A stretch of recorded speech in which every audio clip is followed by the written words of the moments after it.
kung nagplano kang magpabalay niya, gusto kag makalis sa gasto, tanawa ninyo ni nga video kay basig para ni sa inyo. Kaning balaya guys, akuha din ning amigo. I-share na ko sa inyo ha kung pilay na gasto ani niya unsa ni sa klase nga design guys. So kaning balaya guys, half cement, half cladding ni siya, nya steel na jud. Oh, nindot na kayo ni siya guys. So na divisionan na ni guys no, pero kulang pa. Nya kulang pa ni siya mga double wall, kisame, pero naka-isolation foam na siya guys oh. Para ang init ba. Oh, ang design na ni guys, streamline ni siya. Oh, muna yung mga sikat kay nga mga design sa mga balay ron, streamline or overlap ba. Oh, anawa. Nawiringan na po ni siya guys. Pero kailangan ni mo ni nga design guys, kailangan ni mo nig i-double wall nya kisamihan. Labidag matunong ka sa mga init nga area.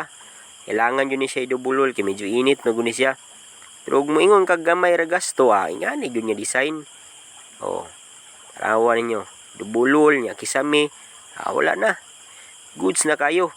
Ang gasto niya ani guys kay 100k plus pa ang gasto niya pero wala na. Nindot na kaayo. Oh. Diba? Katong na mga plano nga magpagama og balay tanaw basig makakuha mo kay idea ni niya. So goods na kayo na siya.